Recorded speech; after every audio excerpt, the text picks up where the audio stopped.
Catus, Maximus here. A lot of people have asked, or a few people have asked what I do for a junkyard toolbox or a general use toolbox. Anyway, I'm helping friends, and actually this is what I've done. We're going to go ahead and kind of quickly go through this. Really, this toolbox is way too heavy. I've got way too much junk. I need to organize it somehow.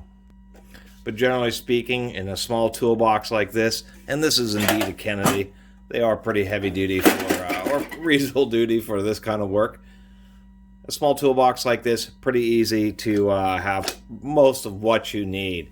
And many times at junkyards, stuff is really covered 80 to 90% of everything I really needed to do. Many times, you know, when you're helping people out, and so that's kind of the deal with this box, is it's junker tools that if they get lost, damaged, broken, that I'm not heartbroken about, obviously.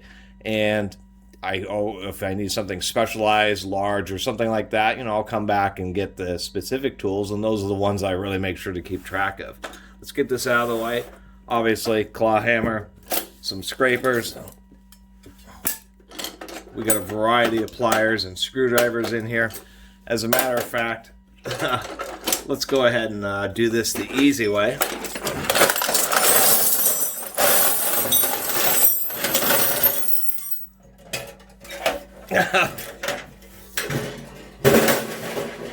As you can see, you can fit an enormous amount of tools in a really small toolbox. It's actually pretty crazy.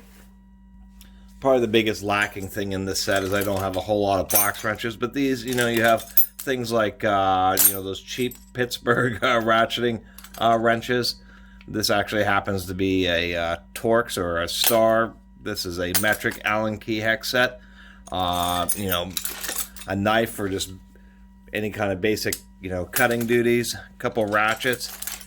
Actually, this was an Icon long handle that was on the discount shelf, so somebody didn't like it and returned it. As a matter of fact, let me spend just a second organizing these a little bit. There we go. That's a little better now. Anyway, these are just random tools that I either had too many spares of, or were this kind of junker and collections of tools that I have bought. And really, that's the whole point. Beater tools that you just don't worry about. And it's actually kind of handy for many times where you need like 2 wrenches. And so that's kind of the deal. Just extra spare wrenches here. Really having like a small and a large adjustable end wrench pretty much takes care of most of what you need. Various screwdrivers. I have some random O-ring picks. What I do find for lots of electrical connections, these are some like really cheap electronic screwdrivers, and they actually have been pretty darn handy. When it comes to L-wrenches, really just some of these folding sets will pretty much take care of you. And I have a few other random common size ones, 4, 5, 6 millimeters, 3/16, quarter inch, that type of stuff. Of course, plenty of screwdrivers, and you got to have some big slot heads, but oftentimes you're using screwdrivers as pry tools. So that's the whole point to these, is to have a variety of them. And you want some big ones, of course, some small ones. We got a scratch awl, some various pry bars, some little oddball prying tools. This one I use for little plastic connectors, scrapers. Surprisingly enough, even for automotive uses or variety of uses, these construction pry bars are really pretty well recommended, because they really are meant to just take an absolute beating. Got some woodworking chisels here. These are actually not just for various carpentry uses, but the sharp woodworking chisels, if you have ones that you can use as beaters, they are great for splitting things like transmission cases, any kind of real sealed surfaces, because they are a high-grade steel that also happens to have a really fine edge on it. Besides that, various pliers. Really, I find that really it's handy to have 2 kinds of cutters, both side cutters as well as end nippers. I have a few different sets of these, because inevitably you cut something really hard, some kind of wire or something, so always have an extra set. Here's a set. This is what it looks like when you cut a live electrical wire. It just drills a nice hole, melts a nice hole through it. I do recommend having some of these types of cutters, these really sharp cutters. These are excellent. You just make sure to only cut wire with them, but they really do hold up well. Besides that, you don't really need much else. I mean, some needle nose are handy, different sizes. These types of pliers, which are you can't seem to get rid of, an actual set of lineman's pliers. These are some fullers, and these are like a real set of pliers that you want to have. Of course, some adjustable pliers, some good old channel locks, and I even have like a little miniature version here. These are also actually surprisingly handy for fuses and that type of stuff.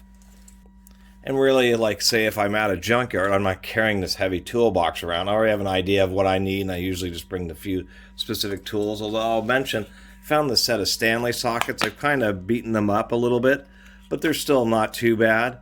I think on this set here, yeah, I was really hammering away with it with an impact driver, and it really beat up the socket. That's what a socket looks like that you do use with the impact wrench when you're not supposed to. But I always kind of like this holder because even if you drop and kick this holder around, it actually keeps the sockets really well organized and together. So I do like that, and some other random stuff, a little random set of Craftsman 6-point old USA sockets there. And what you find is if you just collect and put together some random sets of sockets and make sure you have some extra like 10 millimeters, that's really all you need. Just some. It's really surprising how I've been able to do just about everything with just a random pile of sockets. I have this huge array of tools that I review and collect really for all those edge cases. And the more you're able to cover edge cases, the more hassle you can overall reduce for yourself.